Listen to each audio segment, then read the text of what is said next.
And that, we have, semiconductors globally all over the world. So we're seeing, kind of innovation and disruption in that area. Have geopolitical risks gone down your list as something to be concerned about this year?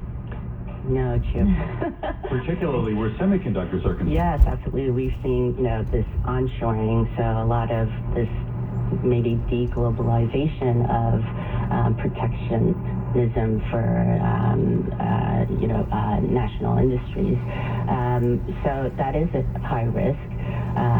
But, that's, people are sensitive to that. And again, the supply chain risk is still at play. And, that's even reaching further with China outsourcing to Vietnam outsourcing somewhere else. So, it's getting more and more complicated. Joy, how are you viewing the China reopening right now? Are we kind of in a bit of a period of stasis? There was so much enthusiasm right after the pivot away from COVID-0, and there was pent-up demand that expressed itself not only in markets but in a lot of the data that we saw. It seems like things have kind of softened a bit. Is that concerning to you? Well, China reopening is a positive news certainly for the Asian emerging market economy. But right now, we're also dealing with the geopolitical risk of bilateral agreements that China is facilitating behind the U.S. So I think it is concerning for the U.S., but, relatively to the U.S., it's, potentially positive for other economies. Would you put new money to work in Asia right now, let's say China and maybe countries like South Korea or Taiwan? Yeah, it's certainly South Korea, Taiwan to some extent, Vietnam. They have the demographics, they have the technology, they have kind of the infrastructure to deal with some of the, innovations that's going to happen with China's reopening. Joy, thank you so much for being with us. Joy Yang is the head of product management and marketing at Market Vector Indexes, joining us here on Daybreak Asia. As we get the Wednesday edition up and running, we had to move lower in U.S. Treasury yields today. A weaker dollar and a much stronger yen here at 131.70. We'll have trading in Tokyo, Sydney, and Seoul in about an hour and 43 minutes from now. Futures for the market in Hong Kong positive as well. We'll walk you through the latest in price action coming up on DBA. This is Bloomberg. And stay tuned to Daybreak Asia. As much as we have many interviews, we also have the former President Donald Trump on. In about 2 hours' time, we're expecting to hear from him. Just pleading guilty in the last 2 hours to 34 felony charges. Now, your 3-day weather forecast on Bloomberg 1130. Increasing clouds for this evening and overnight with a chance of a few showers after midnight, low temperature 50 to 55.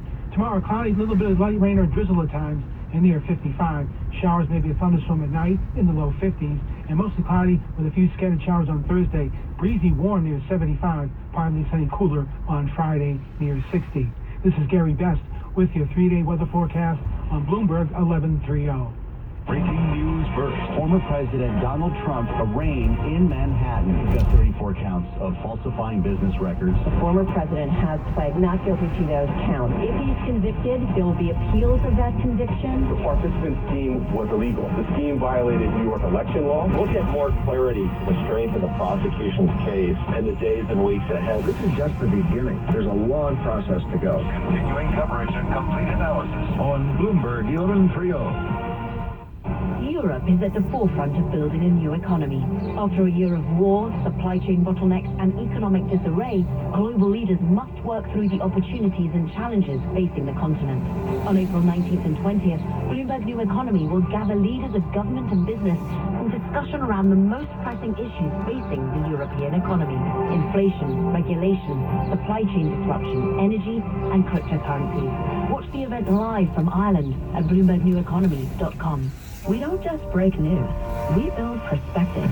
Bloomberg publishes over 5,000 data-driven stories a day across multiple platforms, so you can gain insight and act with confidence. Ready to dive deeper? Start at Bloomberg.com/thinkbigger. Dear Calvary Hospital, my father, Curtis Moore, is my hero. Now 96 years old, he has led an exceptional life of self-sacrifice. A Market Point Marine, a New York City detective, and a family man who cared for his children and grandchildren his entire life. So when other hospitals could no longer relieve his suffering or our family's emotional pain, we brought in Calvary's miraculous team of home hospice experts. Thanks to Calvary's doctors, nurses, and social workers, Dad was able to resume the quality of life he wanted and deserved, and I was able to become his daughter again, surrounded by the love of his entire family. Thank you, Calvary. Phyllis Robinson. This is Frank Calamari. With Calvary at Home, experience our unique Calvary care right in your own home. Call us today at 718-518-2465. Bloomberg Surveillance brought to you by Cone Resnick Advisory Assurance Tax. Before $1 trillion was approved for infrastructure, Cone Resnick helped clients see the possibilities. Learn more at coneresnick.com. Global market news changes in an instant, so don't miss a minute. Listen to Bloomberg 1130 anytime, anywhere around the world on the iHeartRadio app. Tune in, the Bloomberg Business app, and Bloomberg.com. Markets, headlines, and breaking news 24 hours a day at Bloomberg.com, on Bloomberg Television, and the Bloomberg Business app. This is a Bloomberg Business Flash. It is 21 minutes past the hour. This Bloomberg Business Flash is brought to you by IBKR Investment Advisors. Switch to Interactive Brokerage for lowest cost global trading and turnkey custody solutions. No ticket charges and no conflicts of interest at ibkr.com/RIA. Well, the streak has been broken. The S&P was actually down 0.6% in today's session. The Nasdaq down 0.5%. Risk assets falling as haven assets rallied to a certain extent. Some of them anyway. Gold rallied above $2,000 an ounce. All a bit of a subdued mood, however. Trading volumes do remain light this holiday shortened trading week even. The KBW Bank Index, it was down 2%, led lower by First Republic, which is down 5.5%, driving regional lenders down. And then two-year yields, well, they were down as much as 14 basis points at 1 point. We're waiting to see how Australia trades after the RBA decision to stand pat yesterday. Certainly, we have no indication of what's going to happen, but S&P futures right now are pointed higher, and the Aussie dollar is just very slightly fractionally weaker. The dollar index itself today down about 0.5 percentage point. It's below 102 now, the DXY at 101.58. And that is your latest business flash. Time now for global headlines. Let's get to Ed Baxter in San Francisco. All right, Bonnie, thank you. More history today. Donald Trump is pleaded not guilty to 34 felony criminal counts of falsifying business records. Joining us is Bloomberg's Simone Foxman there in Manhattan at the courthouse. Simone, thank you. First, nuts and bolts. The 34 counts stem from falsifying business records. How is DA Elvin Bragg tying all this together? Well, it should be noted, this sounds like a lot of counts, but you have several checks that were used to make the so-called hush money payments to Stormy Daniels by Michael Cohen. Those payments are really at the heart of this matter.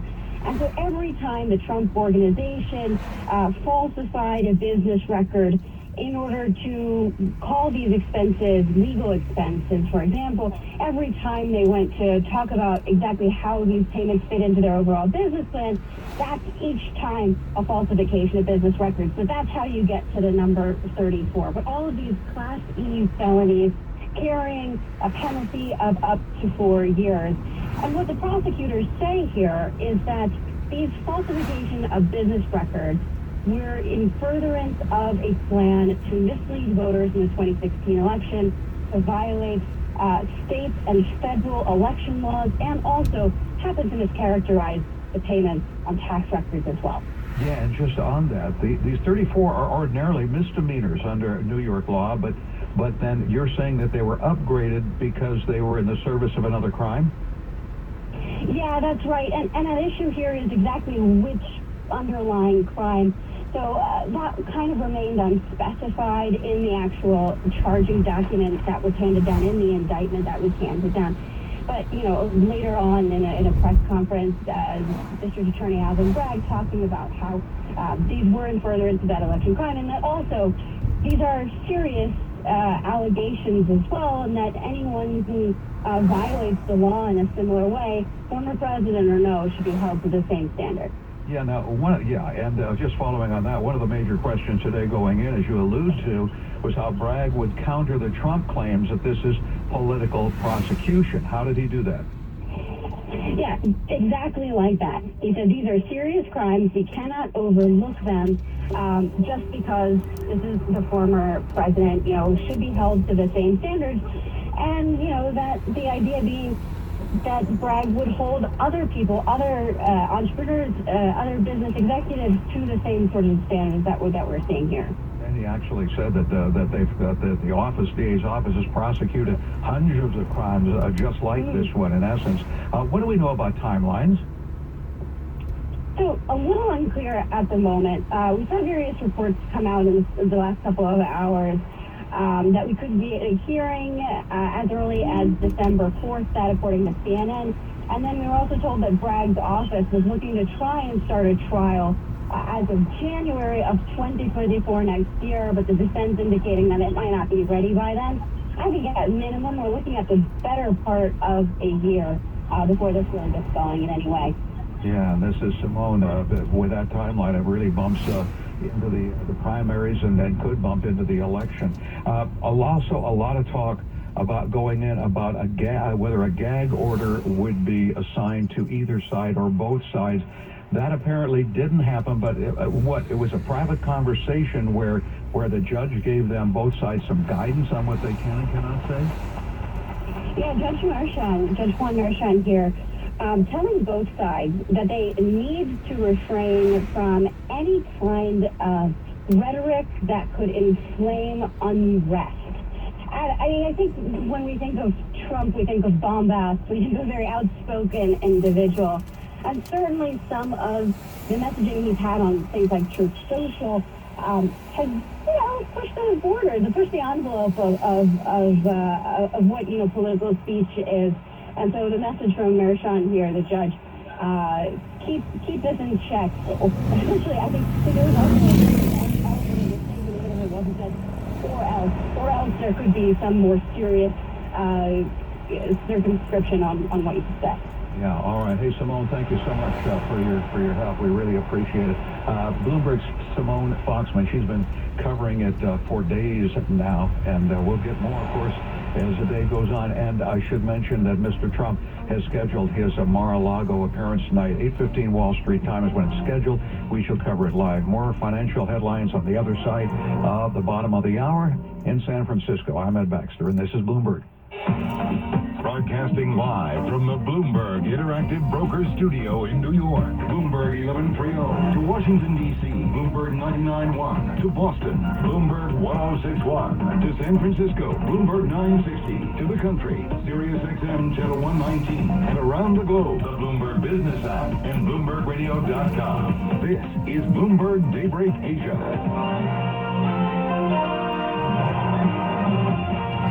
At 6:28 a.m. in Hong Kong, I'm Molly Quinn. And I'm Doug Krisner. We're coming to you from the Bloomberg Interactive Broker Studio in New York. We had a day of negativity in the equity space. Even though bond yields were lower right across the Treasury curve, we're about an hour and a half now away from trading in Tokyo, Sydney, and Seoul. And we'll take a closer look at the market action for you in about 10 minutes from now. In the meantime, we begin by updating a few of this hour's top business stories.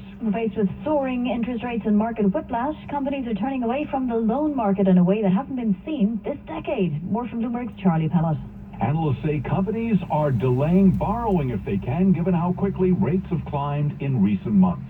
Global sales of syndicated loans fell 43% in the first quarter to $493 billion, the lowest since 2010. It is not clear how long the trend will last. Loan deals could pick up in the second quarter as market risk-on sentiment returns, as worries surrounding the bank sector fade. In New York, Charlie Pellet, Bloomberg Daybreak Asia. We go to Tesla next. The company has wrapped up a quarter of record deliveries, boosted by a big jump in shipments from China. We have a story from Bloomberg's Ann Cates. The electric vehicle maker increased shipments from its plant in Shanghai. Close to 89,000 vehicles left the Tesla factory in March.